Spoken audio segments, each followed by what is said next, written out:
नमस्कार, मैं हूं मनीषा गुप्ता। नया लाइफ टाइम हाई बनाने के बाद सोने चांदी में लगातार कंसोलिडेशन का दौर देखने को मिला है। हालांकि डॉलर में कमजोरी से कीमतों को सपोर्ट है। अमेरिकी फेडरल रिजर्व ने महंगाई दर को लेकर रुख नरम किया है, वहीं दरों को भी लंबे समय तक शून्य के करीब रहने के संकेत दिए हैं। ऐसे में अब सोने चांदी की चाल कैसी रहेगी? क्या कंसोलिडेशन का दौर बरकरार रहेगा या फिर तेजी का मोमेंटम बनेगा? आगे बुलियन मार्केट के लिए क्या ट्रिगर्स हैं और ज्वेलरी बाजार में कितनी चमक लौटी है? आपको सोने चांदी में निवेश के लिए अब क्या स्ट्रैटेजी रखनी चाहिए? आज इन सभी सवालों के जवाब देने की हम कोशिश करेंगे। हमारे खास शो सोना चांदी फिर लौटेगी रफ्तार।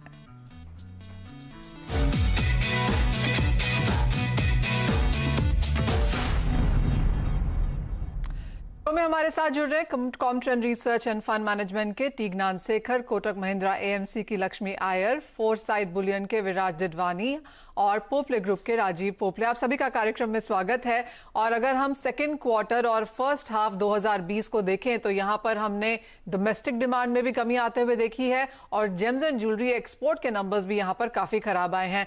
एक्चुअली रिकॉर्ड लोज नंबर्स हमने यहाँ पर यूएस में, चाइना और में और बाकी सभी कंट्रीज में बनते हुए देखे हैं। बाजार का मानना है कि जो ज्वेलरी की डिमांड है या वेडिंग डिमांड है वो खत्म नहीं हुई है, खाली पोस्टपोन हो गई है। यानी कि थर्ड क्वार्टर फोर्थ क्वार्टर में हम ये मांग यहाँ पर लौटता हुआ देखेंगे। लेकिन जिस तरह से कोविड की वजह से बाजार बंद रहे और ऑल टाइम हाईज हमने यहाँ पर सोने में आते हुए देखे, उसका भी असर यहाँ पर फिजिकल बाजार में पड़ता हुआ नजर आया है।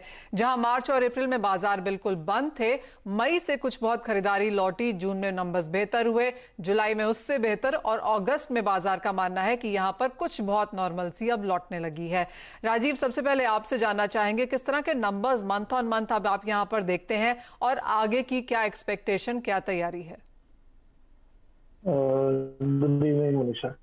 सो हमने जैसे स्टोर शुरू की है जून में, after the covid lockdown was eased out, तो month on month we have seen an improvement which is coming up. So the whole idea is कि साइकोलॉजिकली ये रिटेल मार्केट खुल रही है एंड जैसे गणपति एक अच्छा फेस्टिव पीरियड था हमारे लिए, तो ये हिसाब से हमने देखी है कि ग्रोथ आने वाली है। Of course we are not comparing it to last year anyway close, but still the whole moral of retail shopping शुरू हो चुकी है। जैसे आपने कहा वेडिंग डिमांड है, पोस्टपोन हुई है, तो उसके लिए जो प्री परचेज रिक्वायर्ड होती है of browsing and viewing the material and even ordering, ये शुरू हो चुकी है। ऑफ कोर्स डेट्स अभी तक फाइनल नहीं हुए because of various reasons of covid, but the whole idea कि ये पोस्टपोन हो रही है, निग्लेक्ट नहीं हो गई है एंड इट्स इम्पोर्टेंट कि ये आगे जाके हमें प्रोस्पेक्टिव सेल के लिए दिखेगी देगी। क्लियरली यहाँ पर कॉल्स हैं, इंक्वायरीज हैं, कन्वर्जन्स में यहाँ पर थोड़े से नंबर्स बेहतर होने की आगे जाके उम्मीद जरूर है, लेकिन एक्सपेक्टेशन यही है कि आगे जाके हम मांग बेहतर होता हुआ यहाँ पर देखेंगे। लेकिन जहां फिजिकल में हल्की सी थोड़ी सी हमने मंदी आते हुए देखी है, इन्वेस्टमेंट की मांग यहां पर काफी पकड़ती हुई नजर आई है। ऑल टाइम हाईज के बाद हमने एक मुनाफा वसूली देखी है। एक्चुअली ये दूसरा ऐसा हफ्ता है जहां पर बड़े स्विंग सोने और चांदी में देखने को मिले हैं। निचले स्तरों पर खरीदारी है, ऊपरी स्तरों पर मुनाफा वसूली भी देखने को मिली और इंडियन मार्केट्स काफी हद तक उसको रिएक्ट करते हुए दिखे। लक्ष्मी, आपसे जानना चाहेंगे कि खरीदारी फिजिकल बाजार में अब यहाँ पर कैसे है? ऑल टाइम हाईज पर शायद लोगों ने एक पॉज यहां पर लिया था, लेकिन अब जिस तरह के करेक्शंस देखने को मिले हैं, क्या ये बेहतर मौके हैं? हाँ जी, बिल्कुल मनीषा। ये महीने में भी जैसे अगस्त का महीना वैसे ऑलमोस्ट खत्म होता हुआ दिख रहा है। हमने गोल्ड ईटीएफ और जो गोल्ड फंड ऑफ फंड है वहां पे हमने लगातार जो बाइंग है वो कंटिन्यू होता हुआ आपको दिख रहा है। और जो आंकड़े हम ट्रैक कर रहे हैं मंथ ऑन मंथ के नंबर्स से, उससे ऐसा अनुमान हो रहा है कि ऐसा कोई खास मूड नहीं है निवेशकों का रिडीम करके यहाँ से प्रॉफिट बुकिंग होके निकल जाए, ऐसा कोई अंदाजा हमको नहीं आ रहा है।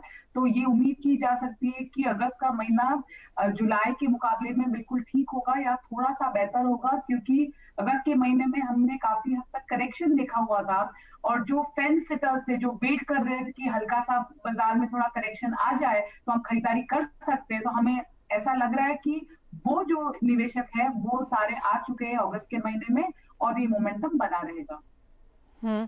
लक्ष्मी, यहाँ से क्या राय आप अपने क्लाइंट्स को दे रही हैं, क्योंकि जब भाव ऊपर चढ़ रहे थे तब तो ऑफ कोर्स यहाँ पर बाइंग की अपॉर्चुनिटी थी ही, लेकिन अब लॉन्ग टर्म फंडामेंटल्स तो उसमें कोई चेंज यहाँ पर आता हुआ दिखा नहीं है, लेकिन एज ऑफ नाउ क्या राय है? क्या बायर्स अभी भी हैं? क्या पोर्टफोलियो डाइवर्सिफिकेशन की अवेयरनेस यहाँ पर स्ट्रांग हुई है? काफी हद तक स्ट्रांग हुई है। हम भी निवेशकों को यही कह रहे हैं कि ये जो $100-150 का हमने वोलेटिलिटी जो पिछले एक महीने के आसपास देखा, और खासकर पिछले 2-3 हफ्तों में जो हमने ऊंच नीच के प्राइसेस देखे हैं, इसको बिल्कुल हम नजरअंदाज करने की सलाह दे रहे हैं निवेशकों को, और उनको ये कह रहे हैं कि जो फंडामेंटल्स जो है गोल्ड प्राइसेस का इंटैक्ट है, और अगर आपके 100 रुपए के टोटल पोर्टफोलियो में अगर आपके पास बिजली का हिस्सा, ऐसा नहीं है कि आप 80-85% आप सिर्फ गोल्ड खरीद के बैठ जाओ, लेकिन अगर 10-15% अगर आपके पोर्टफोलियो में गोल्ड की जगह है और आपने उसको फिल नहीं किया हुआ है, तो आप यहाँ पे कर सकते हो। यही हम इन्वेस्टर्स को सलाह दे रहे हैं। और जैसे मैंने आपको बताया, काफी हद तक जो निवेशक है वो सलाह को स्ट्राइड में ले रहे हैं। एक और चीज मैं मनीषा बताना चाहूंगी कि पिछले 10 दिनों में फिजिकल मार्केट थोड़ा सप्लाई ज्यादा हुआ है, जिसके वजह से जब गोल्ड ईटीएफ सोना खरीद रहा है, डिस्काउंट में खरीद रहा है, तो वो भी एक फायदेमंद चीज है निवेशकों के लिए आज की तारीख में, जिसका फायदा वो उठा सकते हैं। और लक्ष्मी, आप कह रही है कि ये पास ऑन किया जा रहा है यहाँ पर कंज्यूमर्स को, तो नंबर्स कैसे दिखते हैं? ऑफ कोर्स अगस्त के नंबर्स अभी सितंबर फर्स्ट वीक में देखने को मिलेंगे, लेकिन जिस तरह की खरीदारी हमने इस साल में कई महीनों में आते हुए देखी है, क्या अगस्त से भी वही एक्सपेक्ट किया जा सकता है? जी, हमारा अंदाजा ये है कि अगस्त का महीना, जैसे मैं कह रही थी, जुलाई से बेहतर या सिमिलर तो होगा ही। जुलाई के महीने में हमने तकरीबन 925 करोड़ का AUM अंडर मैनेजमेंट देखा, नेट एडिशन होते हुए। इस महीने भी सिमिलर नंबर्स की उम्मीद की जा सकती है। यानी जो इन्वेस्टमेंट डिमांड है वो तो बरकरार यहाँ पर है ही, और धीरे धीरे फिजिकल की मांग भी यहाँ पर बढ़ती हुई नजर आ रही है। विराज, जैसे लक्ष्मी कह रही थी कि सप्लाई यहाँ पर बाजार में बढ़ी है और थोड़ा सा डिस्काउंट भी उस वजह से यहाँ पर देखने को मिला है, आप कैसे देखते हैं बाजार को? और सप्लाई के साथ साथ क्या मांग भी बेहतर हो रही है?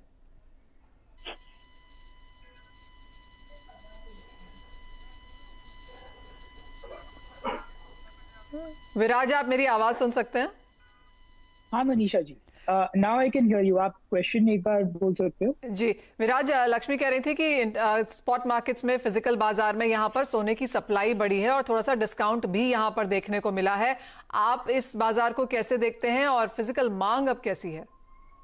तो मनीषा जी, जैसे मैं आपको हमेशा बोलता हूँ, we are exclusive silver traders, तो मैं सिल्वर के बारे में बोल सकता हूँ आपको दैट चांदी डिमांड काफी लो है, जो गिफ्टिंग का डिमांड है वो काफी लो है, पर जो सिल्वरवेयर एंड आइडल्स का डिमांड है दैट इज ओके। मैंने आज मेरे कुछ कस्टमर से बात की जो डिफरेंट पार्ट्स ऑफ इंडिया में है, हम 30 सिटीज 9 स्टेट्स में बेचते हैं, और जैसे राजीव जी ने बोला, ये डिफरमेंट ऑफ परचेज है। लोग ऐसा नहीं है कि खरीदने वाले नहीं है, दे आर वेटिंग एक बार प्राइस थोड़ा स्टेबलाइज हो जाए और थोड़ा सा ये कोविड का लॉकडाउन खुल जाए, गवर्नमेंट रिस्ट्रिक्शंस ईज कर दे, एंड जो बड़े गैदरिंग्स होते हैं वेडिंग्स वगैरह के वो वापस स्टार्ट हो जाए, तो आई थिंक बहुत सारा डिमांड जो पोस्टपोन हुआ है वो वापस मार्केट में आए। इसी बीच ये जानना काफी इंपॉर्टेंट है कि सोने और चांदी के प्राइसेस नियर टर्म में कैसे रह सकते हैं, कि अगर आपको खरीदना है तो क्या लेवल्स वॉच करना चाहिए। ज्ञान शेखर, आपको कॉन्वर्सेशन में शामिल करना चाहेंगे। सबसे पहले तो सोने के बारे में ही बताइए, क्योंकि इंडियन मार्केट्स में 56,000 प्लस के लेवल्स के बाद अब हमने 51,000 भी नीचे में टूटता हुआ देखा है। नियर टर्म में अब यहाँ पर क्या रेंजेस बन सकती हैं? Manisha, like the dollar is the main play at this point in time. Dollar weakness is the underlying theme right now. तो इसके कारण अपना domestic market में भी dollar weakness आया है. Because of that, I think the domestic prices are more or less muted. International prices के साथ इतना जा नहीं रहा है ऊपर. Because of that, I think we will see this muted movement for some time. I would like to take you to 2001 when the Fed started cutting interest rates for a long time. It lasted for a decade almost. I think we are in a very similar situation now. मेरे ख्याल से जब तक the next move of Fed is where they indicate that they will stop this tapering, तब तक एक bullishness तो जारी रहेगा. And there is no reason why markets will see any kind of a major correction from here. Small corrections in intraday movements are possible. लेकिन बड़ा correction और बड़ा reversals होने का chances बहुत कम है. Having said that, I think we are looking at targets of close to $2,300 in international prices, and rupee current level पे current range पे होगा. So we're seeing prices reach around 65,000 by festival season, by around Diwali time. So any dips from here, anything close to 50,000 or below that, is a potential buying opportunity for targets of 65,000 in the coming months. काफी bullishness यहाँ पर देखने को मिल रही है. तो ज्ञानशेखर, आपको लगता है कि इस साल की तेजी अभी खत्म नहीं हुई है और नए ऑल टाइम हाईज हम इसी साल में फिर से बनता हुआ देखेंगे? Absolutely. I think there is still a lot of scope for prices to go up from here. It's just the beginning. What we saw is just the beginning. I think 2,300 is just a fair assessment from here. But overall, with the geopolitical tensions and anything related to COVID, which can get worse, or any other factors that can trigger safe haven buying, can really lift it much higher than $2,300. But that's the minimum that we are expecting from that. चलिए, यानी कि खरीदारी यहाँ पर लौटती हुई नजर आ रही है फिजिकल मार्केट्स में भी, ज्वेलरी के तौर पर भी, और जैसे लक्ष्मी कह रही है इन्वेस्टमेंट मांग जारी है यहाँ पर और प्राइसेस यहाँ से नए ऑल टाइम हाईज इसी साल में बनाते हुए नजर आ सकते हैं. तो अगर आपने खरीदा है तो होल्ड करें, नहीं खरीदा तो डिप्स पर यहाँ पर फायदा उठाया जाए, क्योंकि तेजी यहाँ पर अभी भी सोने में बरकरार है. कितना लंबा आपको होल्ड करना चाहिए और चांदी में क्या क्यूज निकल के आ रहे हैं, इस पर बात करेंगे इस छोटे से ब्रेक के बाद.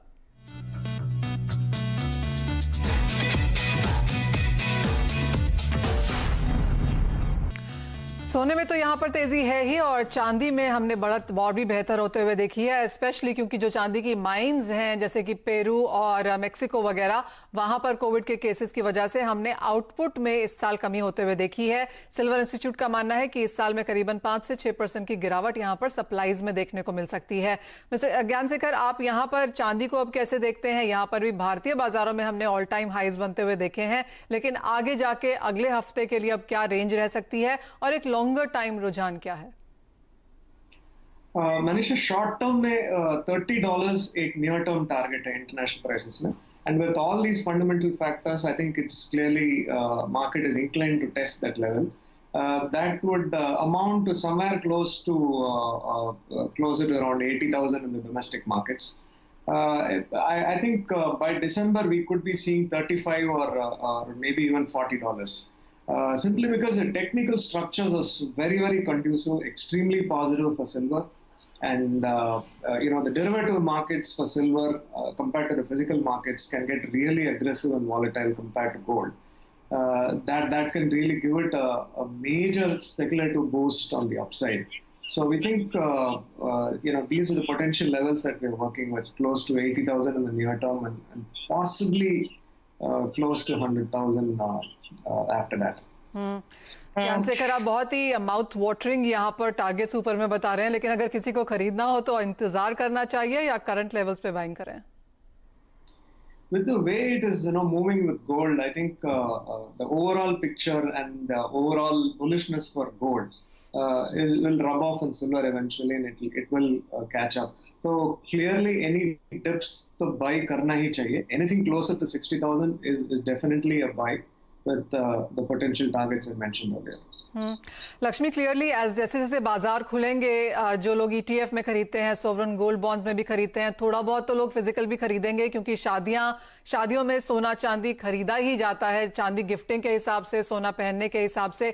आपको क्या लगता है, जो लोग ऐसे पैसे खर्च करना चाहते हैं या फिर इन्वेस्ट करना चाहते हैं, किस लिहाज से करें, किस परसेंटेज या शेयर को यहाँ पर डालें? देखिए, अलग अलग तरीके होते हैं ये ओनरशिप के, और जैसे कि अगर आप देखो कृषि क्षेत्र में, जैसे बैसाखी हुई है, लेकिन वहां पे उनकी जो प्रेफरेंस होगी फिजिकल गोल्ड खरीदने की होगी, और जैसे जैसे फेस्टिव सीजन खुलते जा रहे हैं और लॉकडाउन भी ईज होता जा रहा है, हमें ये दिखाई देगा कि कब कुछ हद तक एक की पर्टिकुलर कैटेगरी में ज्यादा इन्वेस्टर्स का झुकाव था। अब वो देखेंगे कि वो धीमे धीमे से फ्रे होता जाएगा और अक्रॉस सेक्टर हमको पार्टिसिपेशन देखने को मिलेगा। ज्वेलरी शॉप्स में जैसे 3 महीने 4 महीने पहले कुछ हो नहीं रहा था, हल्की सी एक्टिविटी शुरू हो गई। और प्राइस पॉइंट, हमारे देश में प्राइस पॉइंट की बहुत अहमियत है। अब 2 चीजें हो रही है मनीषा, एक तो डॉलर प्राइस जो है गोल्ड का घट रहा है, पॉइंट नंबर 1, और दूसरी चीज है डॉलर वीक होता दिख रहा है, यानी रूपी में अप्रिसिएशन दिख रहा है। और ये दोनों चीजें गोल्ड के प्राइसेस को रूपी टर्म्स में कम कर देती है, जो कि फायदेमंद होता है from an investment stand point. तो ये कह सकते हैं कि आने वाले कुछ दिनों में ये सभी कैटेगरी में, चाहे वो ज्वेलरी डिमांड हो, चाहे वो इन्वेस्टमेंट डिमांड हो, आपको हल्का सा इसमें स्पर्ट दिख सकता है। यानी खरीदारी आपको यहाँ पर जारी रखनी चाहिए सोने चांदी में। किस एवेन्यू और किस तरीके से आप करते हैं वो ऑफ कोर्स आपको डिसाइड करना होगा अपनी रिस्क एपेटाइट और अपनी ज़रूरत के हिसाब से। राजीव, एक और चीज़ जो हमने ट्रेंड्स यहाँ पर काफ़ी स्ट्रॉन्ग आते हुए देखे हैं वो है ऑनलाइन बाइंग के। फिजिकल मार्केट की तो एक और बात है, लेकिन ऑलमोस्ट सभी नामी गिरामी जो नाम है ज्वेलरी में, उन्होंने अपना एक ऑनलाइन पोर्टल भी खोल लिया है। अगर आप जा नहीं सकते तो आप ऑनलाइन खरीद लीजिए ज्वेलरी को। इसका टिकट साइज क्या है और मंथ ऑन मंथ कितना पार्टिसिपेशन आपने आते हुए देखा है? In fact, online has kept us afloat. Sure. The other way around. From March onwards, an online business which is already there for more than 10 years now has taken full momentum. तो इसके चलते हुए हमने अक्षय तृतीया की bookings की है, gold coins की cell की अक्षय तृतीया में, एंड आज तक जो हमारी सपोर्ट सिस्टम है ऑनलाइन की, वही हमें हेल्प कर रही है to stay afloat on the retail sale. तो इसे हम ओमनी चैनल फॉर्मेट करते हैं, जिसमें ऑनलाइन हमें सपोर्ट करती है और retail brick and motor store हमें हेल्प करती है इसे स्टॉक एंड सेल करने के लिए। तो ये एक इम्पोर्टेंट पार्ट है। इनफैक्ट आज की तारीख में राजीव, कितना बिजनेस आप देखते हैं ऑनलाइन से आता हुआ एंड ब्रिक एंड मोटर या दुकान से एज ऑफ नाउ आता हुआ कोविड के बाद? As of now we are at 75% online. 75% online, That's right. और कन्वर्जन्स हैं 75% के लिहाज से? 75% कन्वर्जन हो रहे हैं। जो सेल हो रही है आज तारीख में 75% is through online support and 25% is through customer walk ins only. Viraj, आप कैसे देखते हैं इसे? क्योंकि सबके पास स्मार्टफोन्स हैं, इंटरनेट है, ऑनलाइन एप्स के जरिए काफी ज्यादा खरीदारी होती है, तो क्या हम एक चेंजिंग ट्रेंड यहाँ पर सोने चांदी और ज्वेलरी की खरीदारी में भी आता हुआ देख रहे हैं? हाँ जरूर, जो राजीव जी बोल रहे हैं वो अर्बन मार्केट्स में जरूर हो रहा है, पर जब मैं अपने कस्टमर से बात करता हूँ जो छोटी शहरों में है, वो अभी भी बोलते हैं कि कस्टमर्स आके उनके दुकानों में देख के relationship based buying and selling है, तो उनके लिए अभी भी ऑनलाइन छोटा है। I think Rajeev ji is little bit ahead of the curve. उनका ऑनलाइन स्ट्रांग है, ओमनी चैनल स्ट्रांग है, पर जो हम छोटे शहरों में अपने कस्टमर्स को देखते हैं, जैसे कि कस्टमर अभी भी उनके दुकानों में आके उनसे अपॉइंटमेंट लेके डिस्कस करके तब खरीदने में ज्यादा कम। विराज, आप कहेंगे जब कोई छोटा स्मॉल टिकट खरीदारी होती है तो लोग उसे ऑनलाइन कर लेते हैं, गिफ्टिंग के हिसाब से चांदी के आर्टिकल्स हैं या फिर स्मॉल टिकट ज्वेलरी है, क्या वो ऑनलाइन ज्यादा बिकती है? मनीषा जी, वो एब्सोल्युटली करेक्ट है जो आपने बोला, पर जब मैंने आज अपने बहुत सारे कस्टमर से बात किया और लास्ट वीक बात किया, उन्होंने बोला कि सिल्वर का जो गिफ्टिंग का एक सेगमेंट है वो परचेज डिफर हो रहा है, क्योंकि फिजिकल बड़ी शादियां नहीं हो रही हैं तो वो डिफर हो रहा है, पर जो सिल्वर वेयर एंड आइडल बनाने का जो सेगमेंट है वो सिल्वर में काफी अच्छा कर। और एक और चीज मनीषा जी, बहुत सारे लोग मार्केट में आके चांदी बेच रहे हैं, ये आपने पूछा नहीं पर फिर भी मैं आपको बोलता हूँ, on discount to the MCX price of silver बहुत सारे लोग आके हमारे कस्टमर्स को चांदी बेच। यानी कि खरीदारी और बिकवाली फिजिकल मार्केट्स में दोनों ही तरफ से देखने को मिली है जहां तक सोने और चांदी की बात है। लेकिन इंपॉर्टेंट चीज ये है कि खरीदारी यहां पर है फिजिकल में इन्वेस्टमेंट के तौर पे और ऑनलाइन ज्वेलरी के हिसाब से भी। और जैसे हमारे एक्सपर्ट्स बोल रहे हैं कि ऑल टाइम हाईज अभी इस साल में बाकी हैं सोने और चांदी दोनों के लिए, तो जैसे भी आप खरीदना चाहें काफी सारे एवेन्यूज हमारे एक्सपर्ट्स ने आपको बताए हैं। लेकिन इसी के साथ ज्ञानशेखर, लक्ष्मी, विराज एंड राजीव, आप सभी का बहुत शुक्रिया आज यहाँ पर स्पेशल शो में जुड़ने के लिए। मुझे भी दीजिए इजाजत, आप देखते रहिए CNBC आवाज।